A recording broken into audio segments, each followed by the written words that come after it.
வணக்கம் மற்றும் நமஸ்கார். நான் டாக்டர் கஞ்சன் சிங். பாரத் ஹோமியோபதியில் உங்களை அனைவரையும் வரவேற்கிறேன். இன்று நான் ஒரு அத்தகைய நோயை பற்றி பேசுகிறேன். அது மெதுவாக எந்த ஒரு நபரின் இயக்கம், சமநிலை மற்றும் தசைகளை பாதிக்கக்கூடும். இந்த நோயின் பெயர் பார்கின்சன் நோய். பார்கின்சன் என்பது ஒரு நரம்பியல் கோளாறு. இதில் நமது மூளையின் சில நரம்பு செல்கள் மெதுவாக சேதமடைகின்றன.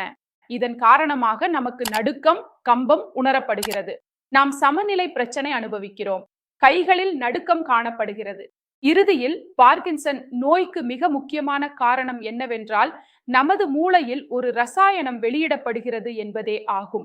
அந்த ரசாயனத்தின் பெயர் டோபமின். டோபமின் உருவாகும் அளவு குறையும் போது அல்லது ஏதேனும் காரணத்தால் அந்த செல்கள் மெதுவாக சேதமடைய ஆரம்பித்தால் டோபமின் மூளையில் உருவாகும் அளவு குறைந்து விடுகிறது. இதனால் மூளை மற்றும் தசைகள், அதாவது மசில்கள், ஒருவருடன் ஒருவராக ஒத்துழைக்க முடியாமல் போகிறது. இதன் காரணமாக நமக்கு கைகளில் நடுக்கம் காணப்படுகிறது. நடையும் மெதுவாகி விடுகிறது. நோயாளி சரியான சமநிலையை வைத்திருக்க முடியவில்லை. அவர் எப்போது முன்னோக்கி விழுவார், எப்போது பின்னோக்கி விழுவார் என்று தோணுது. இதற்கு பிறகு நோயாளியின் தூக்கம் மிகவும் பாதிக்கப்படுகிறது.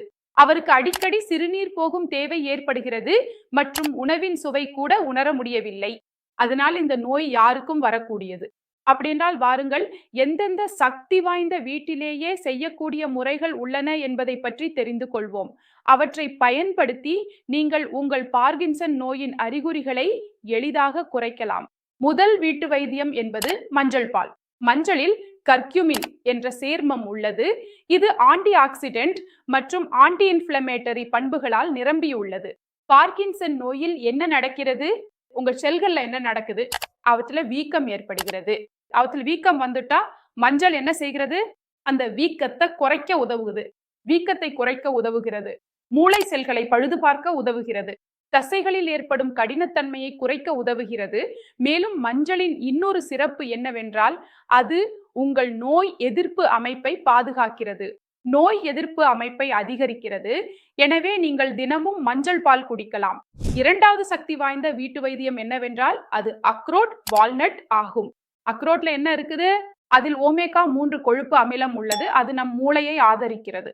அதே நேரத்தில் அது நம் மூளையின் நரம்புகளையும் பாதுகாக்கிறது. இதற்கு பிறகு தசைகளில் ஏற்படும் கடினத்தன்மையை குறைக்கும் வகையிலும் இது உதவுகிறது. மேலும் வால்நட்டில் நாரும் உள்ளது. இதில் ஓமேகா 3 கொழுப்பு அமிலமும் ஆன்டி ஆக்சிடென்ட்டும் உள்ளது. இந்த 3 பொருட்களும் சேர்ந்து மூளையில் ஏற்படும் அழற்சியை குறைக்கின்றன. மேலும் வால்நட் என்பது, நீங்கள் கேட்டிருப்பீர்கள், நம் மூத்தவர்கள் மற்றும் ஆராய்ச்சிகளிலும் இது கண்டறியப்பட்டுள்ளது. யாராவது வால்நட் அல்லது அக்ரோட்டை சாப்பிடுகிறார்கள் என்றால் அவர்களின் மூளை ஆரோக்கியமாக இருக்கும். நீங்கள் பார்கின்சன் நோயால் பாதிக்கப்பட்டிருந்தால் நீங்கள் அக்ரோட்டை எளிதாக உண்ணலாம். மூன்றாவது வீட்டுக்குள் செய்யக்கூடிய வழி என்பது அல்ச்சி விதைகள். அல்ச்சி விதைகளில் ஓமேகா 3 கொழுப்பு அமிலம் உள்ளது. இதிலும் ஆன்டி ஆக்சிடென்ட் உள்ளது. இதிலும் நார்ச்சத்து உள்ளது. இந்த 3 பொருட்களும் சேர்ந்து உங்கள் மூளையில் ஏற்பட்டுள்ள அழற்சியை குறைக்கும். இவை ஃப்ரீ ராடிக்கல்களை நீக்கும் பணியையும் செய்கின்றன. மூளை செல்களை பழுது பார்க்கவும் பாதுகாக்கவும் இவை உதவுகின்றன. மேலும் உங்கள் தசைகளில் ஏற்படும் இறுக்கம் மற்றும் சமநிலையின்மை போன்ற பிரச்சனைகளையும் குறைக்க உதவுகின்றன. எனவே நீங்கள் அல்ச்சி விதைகளை எளிதாக உண்ணலாம். காலை வெறும் வயிற்றில் இலகுவான சூடான தண்ணீருடன் அல்ச்சி விதைகளை நீங்கள் எளிதாக எடுத்துக்கொள்ளலாம். நான்காவது வழிமுறை என்பது உடற்பயிற்சி மற்றும் யோகா. யோகா அல்லது உடற்பயிற்சி செய்யும் போது உங்கள் தசைகள் தளர்வதை நீங்கள் காணலாம். முன்பு உங்கள் உடல் மிகவும் இறுக்கமாக இருந்தது. அதிகமான இறுக்கத்தை உணர்ந்தீர்கள். அது பெரிதும் குறைவதாக நீங்கள் காணலாம். எனவே நீங்கள் யோகா செய்யலாம். யோகாவில் நீங்கள் அலோம் விலோமும் பிராமி பிராணாயாமமும் செய்யலாம். குறைந்தது 20 முதல் 30 நிமிடங்கள் நீங்கள் நடக்க வேண்டும். உங்கள் உடலை நீட்டுங்கள். இதனால் குறைந்தது உங்கள் உடலில் ஏற்படும் இறுக்கம் பெரிதும் குறையும். நடக்க மறக்காதீர்கள். ஏனெனில் நீங்கள் நடக்கும்போது உங்கள் வேகம் கூட சிறிது அதிகமாகும். நீங்கள் சந்திக்கும் சமநிலை பிரச்சனை கூட மேம்படும். எனவே நீங்கள் உடற்பயிற்சி செய்யலாம். நீங்கள் யோகா செய்யலாம். ஐந்தாவது வழிமுறை உங்கள் உணவு முறை. உணவு முறை என்பது எந்த ஒரு நபருக்கும் மிகவும் முக்கியமானது. அவர் பார்கின்சன்ஸ் நோயாளி ஆனாலும் அல்லது வேறு எந்த நோயாளி ஆனாலும் உணவு முறை ஒவ்வொரு நோயாளிக்கும் மிகவும் அவசியமானது.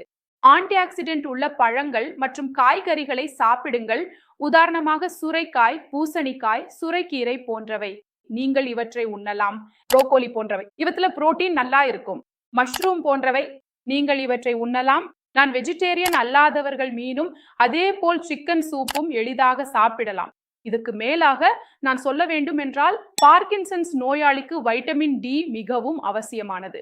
ஆராய்ச்சியில் கண்டுபிடிக்கப்பட்டுள்ளது, பார்க்கின்சன்ஸ் நோயால் பாதிக்கப்படும் நோயாளிகளில் வைட்டமின் டி அளவு குறிப்பிடத்தக்க வகையில் குறைவாக உள்ளது.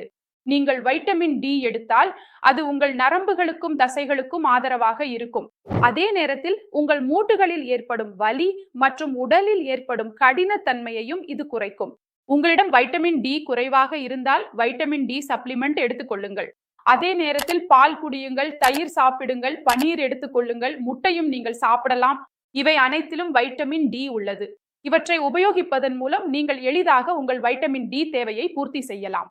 இதற்கு மேலாக சப்ளிமெண்ட் எடுத்துக்கொண்டு கூட வைட்டமின் டி அளவை பூர்த்தி செய்யலாம். குறைந்தபட்சம் 10 முதல் 20 நிமிடம் வரை சூரிய ஒளியில் இருக்கவும். காலை நேர சூரிய ஒளியில் இருங்கள், அதாவது அதிகாலை சூரிய ஒளியில் இருங்கள். மதியம் அல்லது மாலை நேர சூரிய ஒளி உங்களுக்கு சரியானது அல்ல.